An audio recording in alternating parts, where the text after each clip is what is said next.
स्वागत है एक बार फिर आप सभी का आपके अपने यूट्यूब चैनल पीएस क्लासेस पर। तो दोस्तों आज के इस वीडियो लेक्चर में हम फिनोल की कुछ महत्वपूर्ण रासायनिक अभिक्रियाएं सीखेंगे। दोस्तों इससे पिछले वीडियो लेक्चर में हमने आप लोगों को फिनोल बनाने की कुछ रासायनिक विधियां समझाई थी।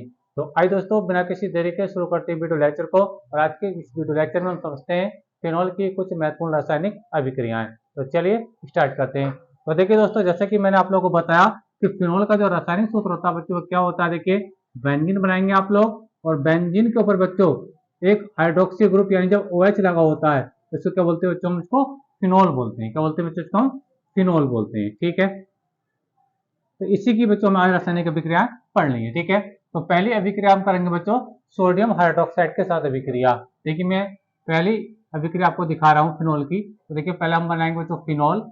ठीक है, और फिनोल का रासायनिक सूत्र मैंने ऑलरेडी स्क्रीन पर लिख दिया है। ठीक है, ये फिनोल हो गया बच्चों। और इसकी जो अभिक्रिया बच्चों हम कर रहे हैं, पहले हम कर रहे हैं NaOH यानी सोडियम हाइड्रोक्साइड से अभिक्रिया कर रहे हैं। ठीक है, क्योंकि बच्चों हम लोग जानते हैं फिनोल क्या होता है, अम्ल होता है। ठीक है, अम्ल होता है। और जो NaOH का एक क्षार है बच्चों, जब कोई अम्ल किसी क्षार के साथ रिएक्शन करता है, ठीक है, तो जल का एक अणु बनाता है यानी H2O बनता है। साथ में बच्चों एक आपका लवण बनता है। देखिए कैसे बनेगा, देखिए अभिक्रिया आपको मैं करके दिखा रहा हूँ पूरी तरीके से। देखिए देखो बच्चों, OH ये वाला और एक H ये वाला फिनोल का। ठीक है, तो ये जल का एक अणु बनेगा बच्चों, ये बनेगा H2O। क्या बनेगा बच्चों, H2O बनेगा। ठीक है, साथ में देखिए यहाँ तक क्या बचा, सोडियम बचा हुआ है। क्या बचा हुआ बच्चे, सोडियम बचा हुआ है। तो देखिए यहाँ पे देखिए समझिए इसको पूरा का पूरी रासायनिक अभिक्रिया को लिख लेते हैं। देखिए एक बार ये देखिए। ठीक है, तो ऑक्सीजन इसे पहले से ही बच्चों, तो ऑक्सीजन ये आएगा। ठीक है, और साथ में Na बच्चों आपका ये आएगा। समझ में आप लोगों को मेरी बात। इसको बोलते हैं बच्चों सोडियम फिनॉक्साइड। बोलते हैं बच्चों इसको सोडियम फिनॉक्साइड बोलते हैं। मैं लिख देता हूँ इसका नाम, देखिए सोडियम फिनॉक्साइड। ठीक है, फिनॉक्साइड, ये देखिए समझ में आप लोगों को मेरी बात। और ये क्या था बच्चों, ये फिनोल था।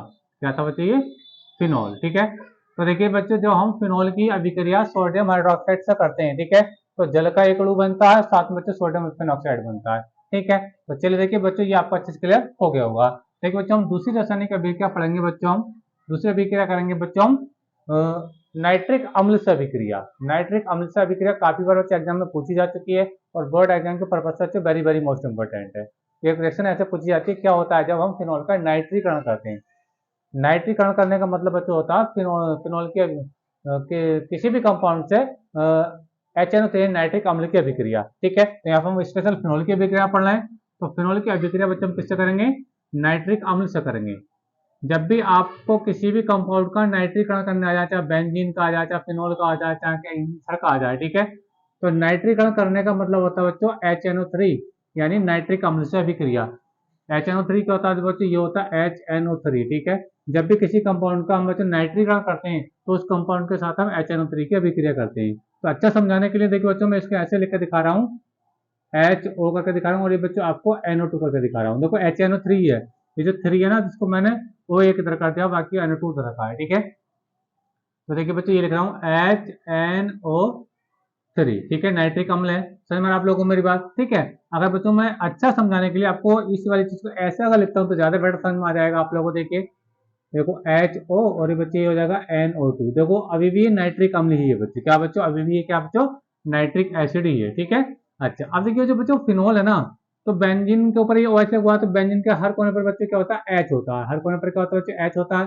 तो एक H बच्चों हम यहाँ दिखा रहे हैं, दूसरा H बच्चों हम यहाँ दिखा रहे हैं, ठीक है, और तीसरा H बच्चों हम यहाँ पे दिखा रहे हैं। ठीक है, इसको बोलते हैं बच्चों ऑर्थो, इसको बोलते हैं मेटा, इसको बोलते हैं पैरा। ठीक है, ऑर्थो डैश और ये मेटा डैश और पैरा डैश। तो ये देखो ऑर्थो फॉर्म होती है, ये पैरा फॉर्म होती है और ये ऑर्थो डैश। ठीक है, तो देखिए रिएक्शन कैसे करेंगे। देखिए देखो यहाँ से OH लेंगे और यहाँ से एक H लेंगे तो H2 बनेगा।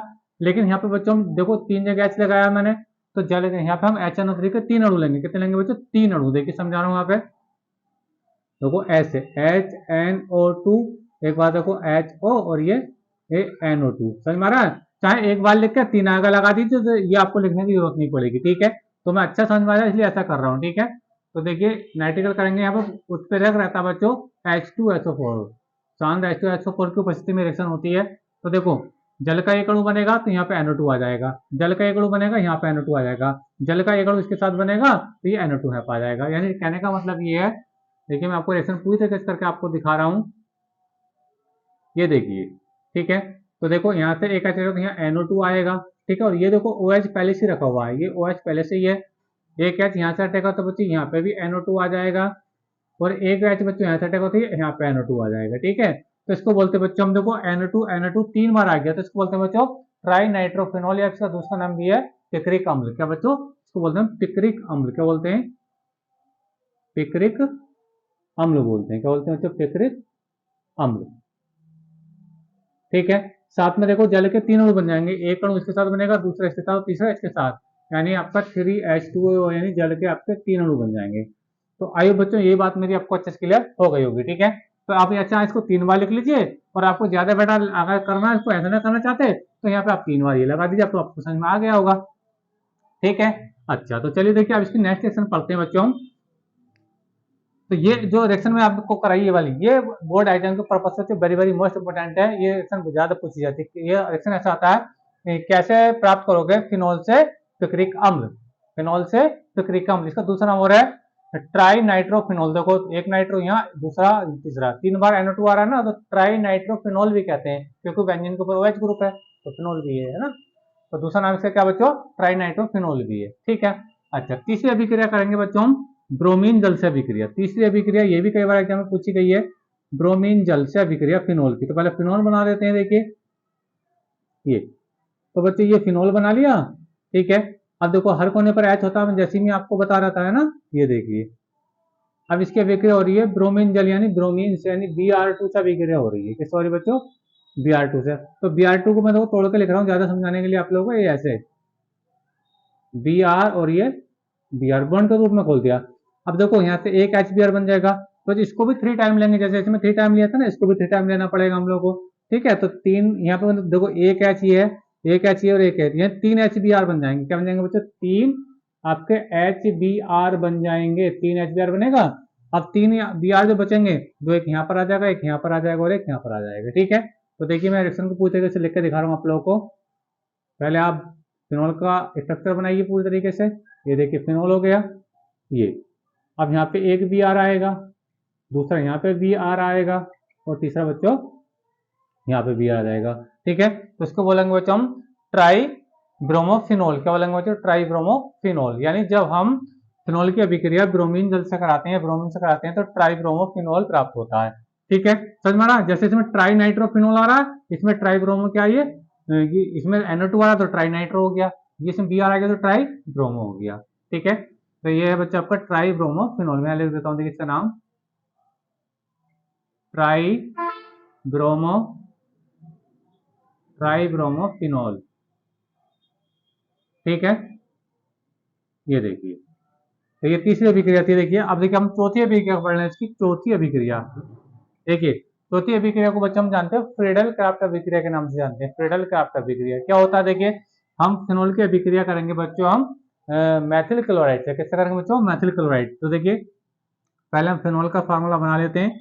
देखिए फिनोल का जो स्ट्रक्चर होता है बच्चों, यहाँ देखिए, थोड़ा मैं यहाँ लिख देता हूँ, देखिए चौथी अभिक्रिया को, ताकि आपको स्क्रीन पर दिखाई देता रहे ना ये।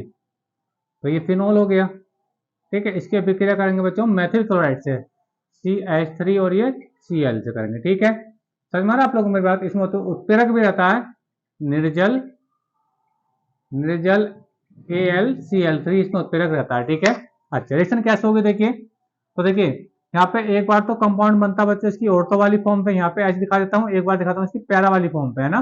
तो देखिए रिएक्शन जब आगे चलेगी तो यहाँ से ये HCl बन जाएगा, या फिर मान लीजिए इसके साथ ये HCl बन जाएगा। मैं दोनों बना कर दिखाऊंगा आप लोग को, ठीक है। तो एक HCl का मॉलिक्यूल तो पक्का बनेगा, ये तो आप लोग जानते ही है, ठीक है। अच्छा, अब बचा CH3। तो देखिए CH3 अगर यहाँ पे जोड़ेंगे तो क्या बनेगा, यानी देखिए ध्यान समझे, ये देखिए फिनोल हो गया, ठीक है, और यहाँ पे आ गया बच्चों CH3, ठीक है। अच्छा, साथ में बच्चों ये तो इसका सह उत्पाद है, जो मेन उत्पाद बनता है वो ऑर्थो पर बनता है, इसका नाम बच्चों ऑर्थोक्रोसोल, ऑर्थोक्रीसोल कहते हैं इसे, क्रीसोल, ठीक है। और दूसरा क्या देखिए, अगर यहाँ पे HCl बनाए तो ये हो जाएगा, देखिए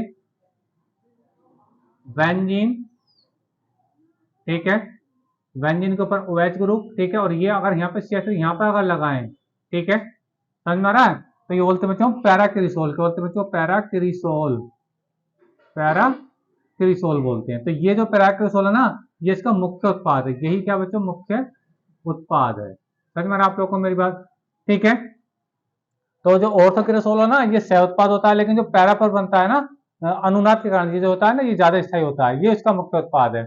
तो दोस्तों आज के इस वीडियो लेक्चर में बच्चों हमने फिनोल की 4 इंपोर्टेंट रासायनिक अभिक्रियाएं पढ़ी, जो बहुत ज्यादा बोर्ड एग्जाम में पूछी जाती हैं। उम्मीद करता हूँ बच्चों आपको अच्छे से समझ में आया होगा। वीडियो अच्छा लगा तो वीडियो को लाइक अपने दोस्तों में शेयर कर दीजिए, चैनल पर नए चैनल को सब्सक्राइब कर लीजिए। तो मिलेंगे